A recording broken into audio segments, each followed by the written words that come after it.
Bonsoir à toutes et à tous et merci de rester fidèles au programme du soir. C'est nous, bienvenue d'un regard croisé, le 4e numéro de cette semaine. Encore 4 sujets à aborder avec nos invités. Nous parlerons d'abord de la région des Grands Lacs. Le Togo et la France prévoient une conférence internationale sur la paix et la sécurité. Et la stabilité, excusez-moi. Notre deuxième sujet concerne la Côte d'Ivoire. Laurent Gbagbo dénonce un coup d'état civil et annonce son retrait de la scène politique. Troisième sujet, nous parlerons du Cameroun. Les résultats définitifs attendus le 27. Issa Tiroma Bakary appelle à la mobilisation. Puis nous terminerons, bien évidemment, par le Togo. Le CACIT adresse une lettre ouverte au président du Conseil. Et pour en parler ce soir, 2 invités sur ce plateau avec moi. Gabin Adjao, vous êtes juriste et directeur des cabinets Jurist Consulting. Bonsoir Gabin et bienvenue. Bonsoir docteur, bonsoir à mon très cher ami co-débatteur, bonsoir à tous ceux qui nous suivent. Merci de m'avoir invité. Merci beaucoup à vous Gabin d'avoir répondu à notre invitation. C'est moi docteur. Notre deuxième invité ce soir, Samir Ourosama, vous êtes également juriste et président de l'ICJVE, l'initiative citoyenne des jeunes, la voix des enfants. Bonsoir Samir et bienvenue. Bonsoir Guillaume, bonsoir à tous ceux qui nous suivent sur l'ensemble du territoire national, un peu partout à travers le continent africain. Merci de m'avoir invité. Merci beaucoup à vous Samir d'avoir répondu à notre invitation. C'est toujours un plaisir docteur. Et avec vous, nous allons aborder notre premier sujet. Nous allons parler des Grands Lacs. Le Togo et la France prévoient une conférence internationale sur la paix et la stabilité. Ce sera donc à la fin de ce mois. Le Togo et la France organisent cette conférence internationale, surtout pour revenir, pour trouver les voies et moyens pour obtenir la paix et la stabilité dans l'est de la République démocratique du Congo. La République démocratique du Congo qui fait souvent l'objet de nos réflexions dans cette émission. Nous en parlerons encore une fois. La France, en tant que puissance qui intervient dans les questions de diplomatie internationale, et aussi le Togo, dont le président du Conseil est le représentant, ou bien le représentant de l'Union africaine, et le médiateur donc de l'Union africaine dans cette crise dans l'est de la République démocratique du Congo. Les 2 pays vont organiser à Paris une conférence pour réfléchir sur les voies et moyens à utiliser pour un retour à la stabilité et à la paix dans l'est de la RDC. Gabin Adjao. Oui, c'est l'information à notre disposition. Et la paix et la stabilité, bon, on en a toujours parlé, on en a toujours débattu et tout. Le cas de la RDC surtout, c'est le cas le plus frappant, hein, on en a toujours discuté. Et aujourd'hui, bon, on parle d'une conférence qui va être tenue à Paris par organisée par le Togo et puis la métropole, c'est-à-dire la France. L'initiative, je peux dire que c'est assez louable quand on parle de la paix, mais le président ivoirien avait dit, l'ex-président ivoirien, paix à son âme, Félix Houphouët-Boigny avait dit la paix, ce n'est pas que de 20 mots, c'est le comportement. Donc moi, ces histoires à chaque moment, parler de la paix, conférence sur la paix, conférence sur la stabilité, conférence sur la sécurité, et ainsi de suite. Bon, pour moi, ce n'est pas trop ma tasse de thé, parce qu'aujourd'hui, il n'y a pas très longtemps, même la semaine surpassée, on a fait une conférence ici au Togo, on nous a parlé du fait que, bon, voilà, que nous, Africains, on doit arriver à financer notre propre paix ou bien notre sécurité. Et aujourd'hui, on va se diriger à Paris pour aller faire une conférence sur la paix. Je me pose la question si on ne dit pas une chose et puis on fait son contraire. Parce qu'on est en train de parler d'une certaine souveraineté au niveau de notre sécurité, de notre stabilité. Mais aujourd'hui, bon, on trouve bon d'aller vers la France. Je peux comprendre si peut-être on veut s'associer avec les États-Unis parce qu'on connaît le poids des États-Unis par rapport à cette crise-là et surtout à l'apport des États-Unis pour la paix dans l'Est du Congo. Je peux comprendre aussi s'il s'agit d'une conférence organisée entre Africains pour parler quand même de cette crise-là et comment trouver la paix quand même dans l'Est du Congo, une paix assez durable.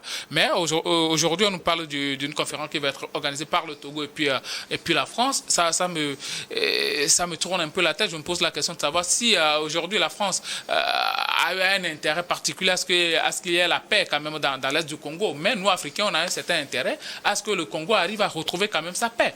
Donc moi, c'est une conférence, bon, je me dis... je ne suis pas véritablement très rassuré par rapport à cela parce que bon, ça va être juste une conférence de plus. Il n'y aura pas véritablement de véritable solution, selon moi, parce qu'il y en a déjà eu, des résolutions avaient été prises, mais à chaque moment, quand on connaît très bien ces puissances-là, elles ne font rien sans tirer véritablement de profit. Donc, forcément, si la France accepte aujourd'hui d'organiser une certaine conférence sur la paix et la stabilité dans l'Est de la RDC, eh bien, ça veut dire que la France, forcément, aura un certain intérêt. Donc, moi, je ne vois pas véritablement l'avantage d'organiser une conférence avec la France. Je peux comprendre si on essaie de l'organiser entre nous, Africains, avec la présence de la RDC, du Rwanda et même, pourquoi pas, la présence des représentants du M23 et de l'AFC. Bon, moi, je vais dire que bon, ça serait un grand pas. Mais aller se retrouver à Paris, entre dirigeants, à parler et tout... Mais c'est le fait que ce soit organisé à Paris qui vous gêne?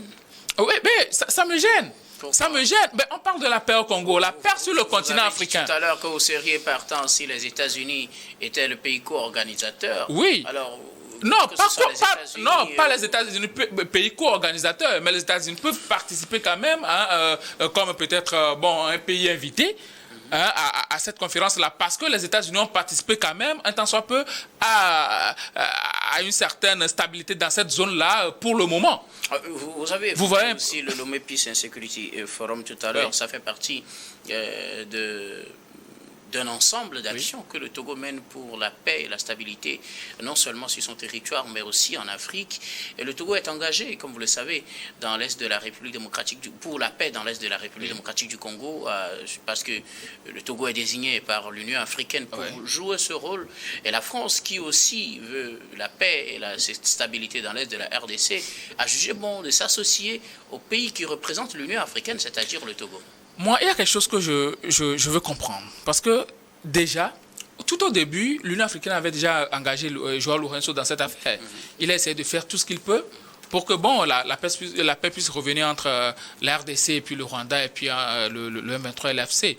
Mais il n'a pas eu gain de cause. Il a essayé à chaque moment de rassembler les principaux protagonistes dans cette affaire. Mais ça n'a jamais donné un résultat assez probant. Après, il a... essayer quand même de proposer le président togolais, le président du Conseil togolais, qui ensuite a pris le relais.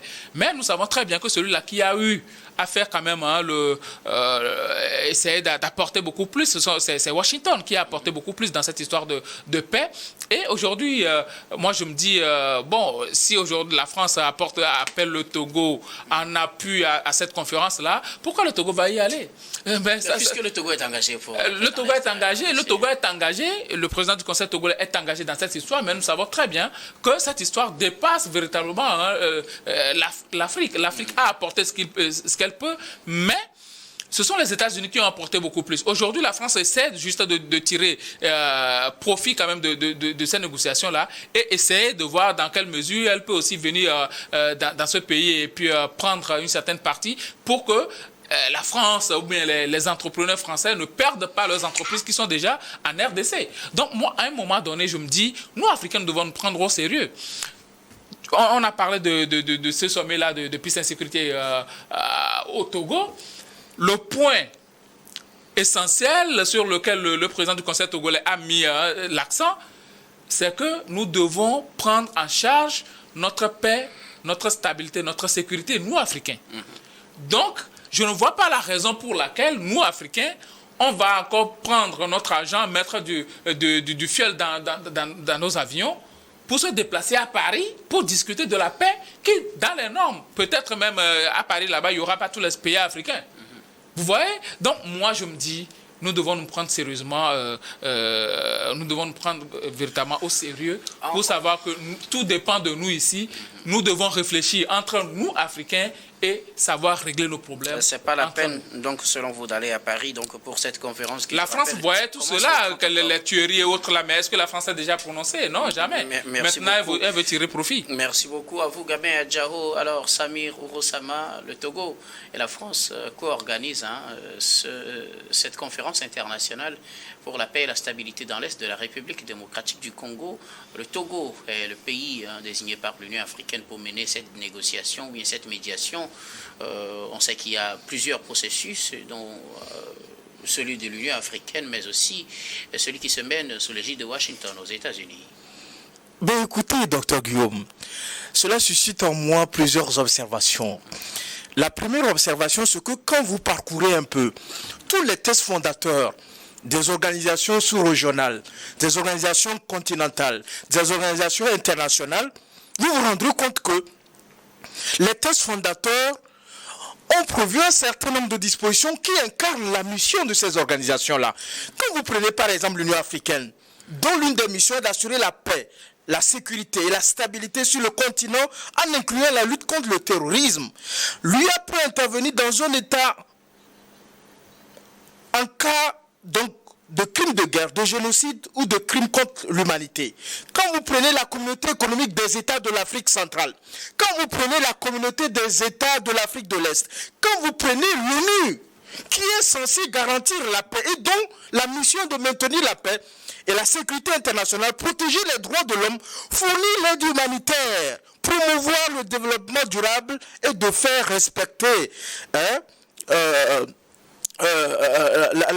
paix sur l'ensemble donc du globe, vous vous rendez compte que ces organisations-là, sous-régionales, continentales, internationales, ont échoué lamentablement.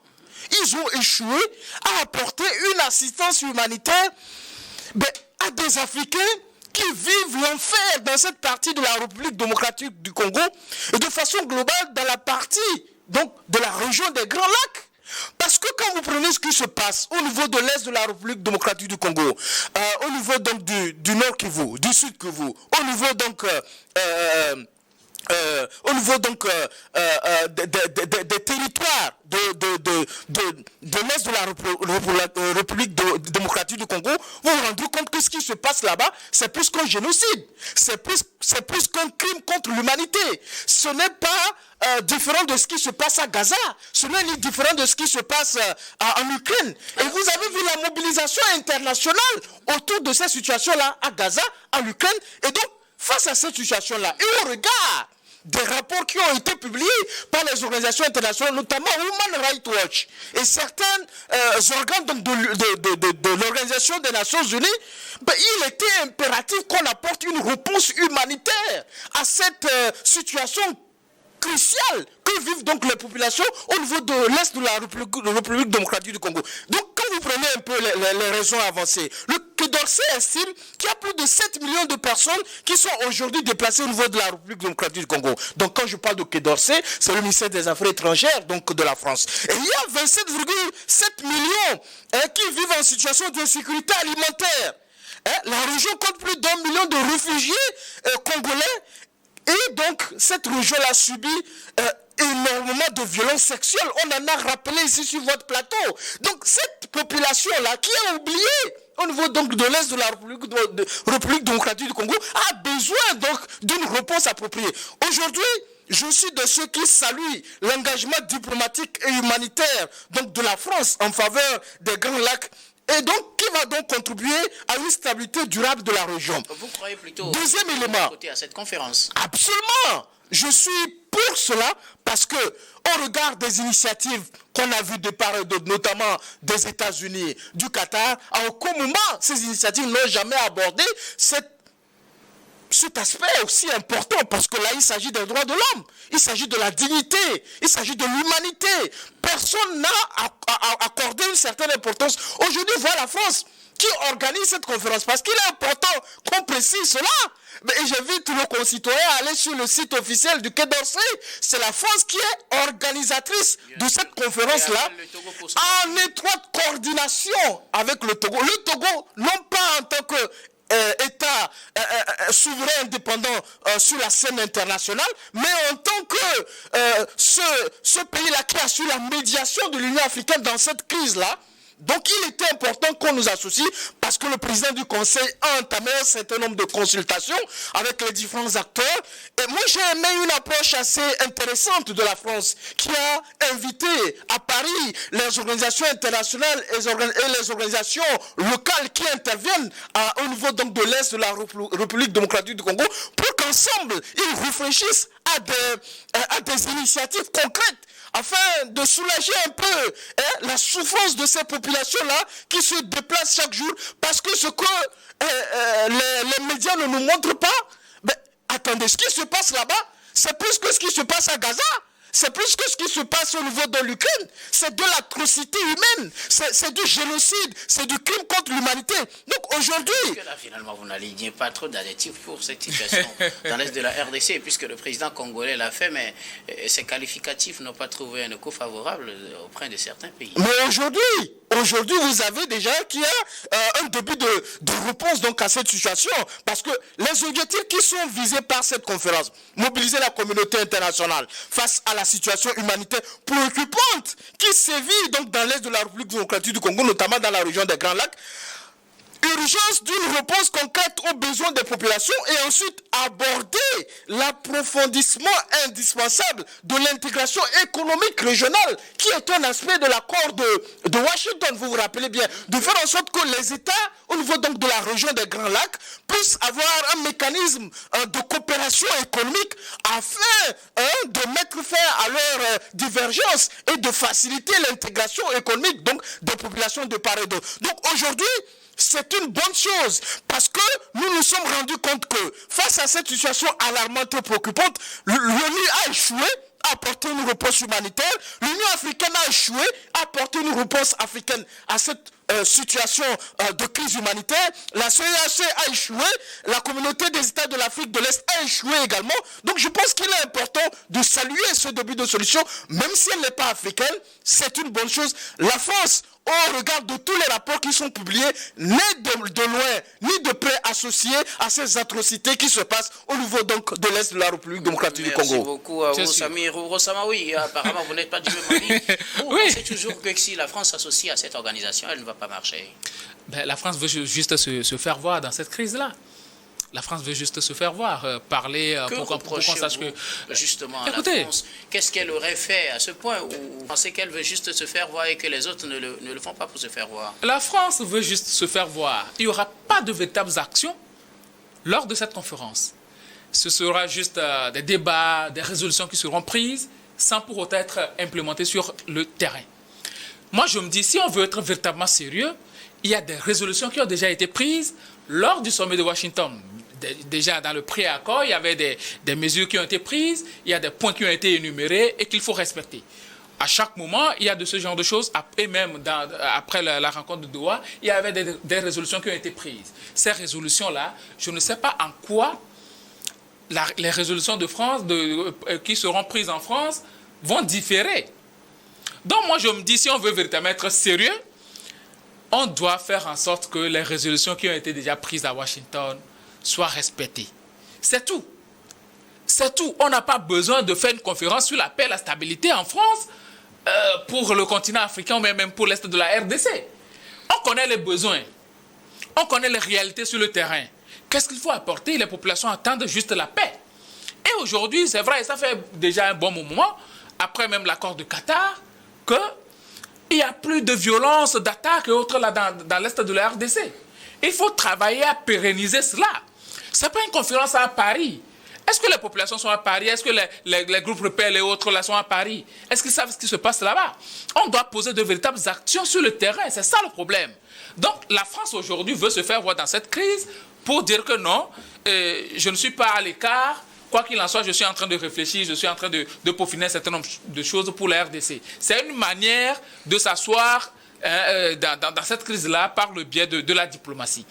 Et donc, la France veut faire en sorte que, comme nous, Africains, à chaque fois qu'un pays nous appelle à une conférence, on est nombreux à y aller. La France va profiter de cela pour encore asseoir une certaine hégémonie dans l'Est de la RDC. On ne peut pas me dire que la France est étrangère à cette crise-là. Que ce soit la France, la Belgique et autres là, ben, ces puissances, ce sont des puissances qui alimentent quand même ce genre de crise. Que ce soit de manière matérielle ou bien même par biais de discours et autres là incendiaires. Donc à un moment donné, nous Africains, pour être très sérieux, on ne doit pas se mettre dans ce genre de jeu. Se mettre avec la France et autres là actuellement, je ne sais pas en quoi est-ce que la paix dans l'Est de la RDC profite à la France. Hein. Sincèrement, disons la vérité. La France a été engagée dans plusieurs théâtres de conflits et cette France-là a échoué lamentablement. Et je ne sais pas qu'une conférence en France va apporter la paix dans l'est de la RDC, nous, Africains, on doit être assez sérieux. Et si on veut la paix véritablement, se concentrer sur les résolutions qui ont été déjà prises et essayer de faire pérenniser la paix dans l'est de la RDC. Non, je pense que nous devons faire extrêmement attention par rapport aux propos que nous tenons. La conférence de Paris n'a pas pour objectif d'apporter des solutions durables à la crise qui sévit au niveau de l'est de la République démocratique du Congo. S'il te plaît, je pense qu'il est important qu'on aille à la recherche de l'information. La conférence de Paris consiste à apporter une réponse concrète à la crise humanitaire. C'est-à-dire, les gens n'ont pas de quoi manger. Mais c'est l'objectif principal. Il n'y a pas de crise humanitaire. La diplomatie française est une diplomatie active. Elle a déjà mobilisé les partenaires pour ces situations-là. Vous vous rappelez bien au niveau de la Syrie, au niveau de la Syrie, au niveau de l'Ukraine. Donc, faire une conférence. Si Gabin n'est pas au courant, Gabin, s'il te plaît, quand tu parlais, je me suis dit, je pense que l'élégance du débat demande à ce que vous puissiez.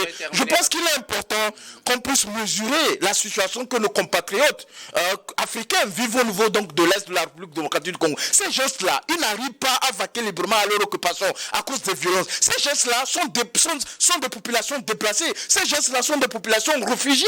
Ces gestes-là n'ont pas de quoi subvenir à leurs besoins. Si aujourd'hui, on a échoué lamentablement au plan africain parce que l'Union africaine est incapable, les organisations régionales sont incapables et qu'aujourd'hui, vous avez la France qui s'engage véritablement à aider donc ces populations-là, en mobilisant les partenaires internationaux et apporter des réponses concrètes. Et je pense que nous devons être honnêtes et responsables, saluer cette initiative-là qui va apporter un souffle donc à la souffrance donc de ces populations au niveau de la région des Grands Lacs. Merci beaucoup à vous tous pour vos contributions. Je rappelle que ces conférences permettent d'avoir la participation de plusieurs autres pays et organisations et qui pourront faire des promesses de dons pour surtout les situations humanitaires et peut-être envisager des pistes de solutions pour la question sécuritaire. Nous allons marquer la première pause, mais on reviendra tout à l'heure pour la suite de cette émission.